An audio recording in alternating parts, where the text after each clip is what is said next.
మరి ఫిబ్రవరి 17వ తేదీ 596 ఎపిసోడ్లో ఏం జరిగిందంటే, మీ మావయ్య వచ్చి ఎలా అయితే బ్లడ్ శాంపిల్స్ గురించి అడిగారో జ్యోత్స్న కూడా అలాగే అడిగింది. నేను సీరియస్గా సమాధానం చెప్పేసరికి వెళ్ళిపోయిందని అంటుంది హారిక. మీరు చాలా అలర్ట్గా ఉండాలి. నిజం తెలుసుకోవడానికి చాలా ట్రై చేస్తోంది. ఈ ప్రాబ్లం నుంచి బయటపడటానికి ఏదో ఒకటి చేసేలా ఉందని కార్తీక్ను హెచ్చరిస్తుంది డాక్టర్. రేపు ఆపరేషన్ చేసేటప్పుడు అయినా దీప గురించి చెప్పాల్సిందే. అదేదో ముందే చెప్పేయండి అంటుంది హారిక. ఇప్పుడున్న పరిస్థితుల్లో ఎవరికి దీప గురించి చెప్పలేను. మీరు ఎంత నిర్లక్ష్యం ప్రాబ్లం అంత పెద్దది అవుతుంది. దీపే సుమిత్ర గారి ఒరిజినల్ డాక్టర్ అని అందరికీ చెప్పడం ఒక్కటే ఈ సమస్యకు పరిష్కారమని చెబుతుంది డాక్టర్ హారిక. ఆ తర్వాత ఏం జరుగుతుందో తెలియదు కానీ మీకు కొంచెం రిలీఫ్ దొరుకుతుందని అంటుంది.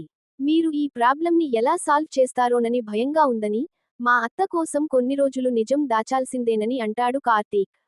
జ్యోత్స్నకి కార్తీక్ ఎందుకు భయపడుతున్నాడు? వాడు చెప్పకపోతే ఏంటి? నేను నిజం చెప్పేస్తానని అనుకుంటాడు దాస్. జ్యోత్స్నతో జాగ్రత్తగా ఉండండి. లేదంటే నిజం ఏంటో మీ మావయ్యతో చెప్పేయండి అని సలహా ఇస్తుంది డాక్టర్ హారిక. రెండోదే చేయాలని ఆ పని ఈరోజే చేయాల్సిందేనని దాస్ కోపంగా వెళ్ళిపోతాడు. కార్తీక్ మాత్రం ఈ నిజాన్ని ఎన్నాళ్లు దాయగలడు? దశరథ గారికైనా చెప్పాల్సిందని అనుకుంటుంది డాక్టర్. డాక్టర్ హారికను కలిసినట్లు పారిజాతానికి చెబుతుంది జ్యోత్స్న. కాని ఈ విషయానికి ఇంట్లో చెప్పొదని అంటుండగా ఈ మాటలు విన్న దశరథ ఎందుకు? అని ప్రశ్నిస్తాడు. ఇంతలో శివన్నారాయణ రావడంతో ఏం జరిగిందని అడుగుతాడు. డాక్టర్ హారికను జ్యోత్స్న కలిసింది. ఈ విషయానికి ఇంట్లో తెలియకూడదని భయపడుతోందని చెబుతాడు దశరథ. మమ్మీ హెల్త్ కండిషన్ బాలేదు కదా. ముందుగానే ఆపరేషన్ చేస్తారేమోనని అడగాలని వెళ్లాలని చెబుతుంది జ్యోత్స్న. అంటే మీ అమ్మకి ఈ ఆపరేషన్ ఎప్పుడు చేయాలో కూడా డాక్టర్ గారికి తెలియదా అని దశరథ మండిపడతాడు. నాకు చెబితే నేను కూడా వచ్చేవాడిని. అయినా నీ బ్లడ్ శాంపిల్స్ మ్యాచ్ అయ్యాయి. త్వరలోనే ఆపరేషన్. అలాంటప్పుడు ఎందుకు బాధపడాలని ప్రశ్నిస్తాడు దశరథ. మీ అమ్మకి ఏం కాదన్న హ్యాపీ మూడ్లోనే ఉన్నాను. కానీ నువ్వు మాత్రం బ్లడ్ శాంపిల్స్ మ్యాచ్ అయిన దగ్గరి నుంచి కొంత బెంగ పెట్టుకున్నావని అంటాడు దశరథ. ఆ మాటలతో పారు, జ్యోత్స్నలు షాక్ అవుతారు. అది బెంగా, లేక భయమా? అని అడుగుతాడు దశరథ. అయితే డాక్టర్ గారికి ఫోన్ చేసి తనను నువ్వు ఏమడిగావో అది నేను కనుక్కుంటానని దశరథ అనడంతో జ్యోత్స్నకి ముచ్చెమటలు పడతాయి. సుమిత్ర కూతురు ఇదే అయినప్పుడు ఎందుకు భయపడుతోంది? ఇదేదో తప్పు చేసినట్లే ఉందని పారిజాతం అనుకుంటుంది. నా మీద నమ్మకం లేకపోతే ఫోన్ చేయమని జ్యోత్స్న రివర్స్ డ్రామా ఆడుతుంది. నా భయాలు నాకుంటాయని అంటుంది. తను ఆడపిల్ల. పైగా కన్నతల్లికి ఇలాంటి పరిస్థితి రావడం తనే తల్లిని రక్షించుకోవాలని అనుకోవడం చాలా పెద్ద బాధ్యత అని శివన్నారాయణ నచ్చచెబుతాడు. తల్లికి క్యాన్సర్ అని నిజం చెప్పాలని అనుకోవడం, టాబ్లెట్స్ డస్ట్ బిన్లో వేయడం వంటి తప్పులు చేసిందని దశరథ చెబుతాడు. జ్యోత్స్న కొన్ని విషయాల్లో భయస్తురాలని శివన్నారాయణ అంటాడు.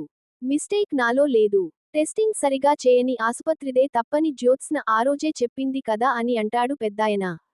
నా అనుమానం కూడా అదే నాన్నా. రెండోసారి శాంపిల్స్ ఎందుకు మ్యాచ్ అయ్యాయో తెలుసుకోవాలని అనుకుంటాడు దశరథ.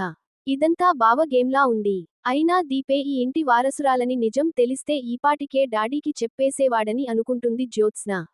నా కొడుక్కి నా కంటే వాళ్ళ అమ్మ అంటేనే చాలా ఇష్టం. నేను కన్నీళ్లు పెట్టుకుంటే ఓదారుస్తాడు. అదే వాళ్ళమ్మ పెట్టుకుంటే తట్టుకోలేడు. నా విషయంలో మీ అమ్మని రిక్వెస్ట్ చేయమని నేను ఎన్నోసార్లు అడిగాను. కానీ వాళ్ళమ్మని బాధపెట్టే పని చేయలేదు. అలాంటి వాడు నా విషయంలో తల్లిని ప్రశ్నించాడంటే ఆశ్చర్యంగా ఉందని దీపతో అంటాడు శ్రీధర్. బంధాన్ని నిలబెట్టుకోవడానికి ఎన్నోసార్లు ప్రయత్నించానని చెబుతాడు. కానీ కాంచన నిన్ను అడిగిన మాటను కవర్ చేయడానికి కార్తీక్ మరో మాట అడిగి బంధాన్ని ముడిపెట్టాడంటే మీరిద్దరూ చాలా పెద్ద ప్రాబ్లంని ఎదుర్కొంటున్నారని, అది ఏంటని శ్రీధర్ అడగటంతో దీప షాక్ అవుతుంది. మీ ఇద్దరి మధ్య దాపరికాలు ఉండవు, తల్లితో అన్న మాట వెనుక ఏదో ఉంది. అదేంటో చెప్పమని బతిమలాడతాడు శ్రీధర్. నీ కడుపులో పెరుగుతున్న బిడ్డ జాగ్రత్త. కాంచన చాలా చిన్న వయసులోనే కన్నతల్లిని పోగొట్టుకుంది. తండ్రి ప్రేమతోనే పెరిగింది. నీ కూతురిని నా కొడుక్కిచ్చి పెళ్లిచేయమని దశరథ దగ్గర మాట తీసుకుంది. నీకు పుట్టబోయే బిడ్డని చూడటమే మీ అత్తగారి జీవిత లక్ష్యం. నీకు చిన్న దెబ్బ తగిలినా సరిపెట్టుకుంటుంది కాని, కడుపులోని బిడ్డకు ఏం జరిగినా కాంచన భరించలేదని శ్రీధర్ చెప్పడంతో దీప షాక్ అవుతుంది. నా కొడుకు వారసత్వాన్ని నా భార్య చేతుల్లో చూసేందుకు ఎదురు చూస్తున్నానని శ్రీధర్ చెప్పి వెళ్ళిపోగానే దీప కన్నీటి పర్యంతమవుతుంది.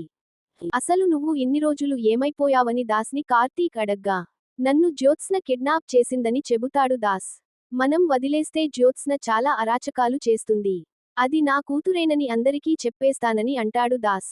కడుపుతో ఉన్న దీపని చంపాలనుకున్నది జ్యోత్స్నే అని దాస్ చెప్పడంతో కార్తీక్ షాక్ అవుతాడు. ఇంతలో డాక్టర్ హారికని దశరథ కలుస్తాడు. మీరెందుకు ప్రతిసారి నన్ను కలుస్తున్నారని ప్రశ్నిస్తుంది డాక్టర్.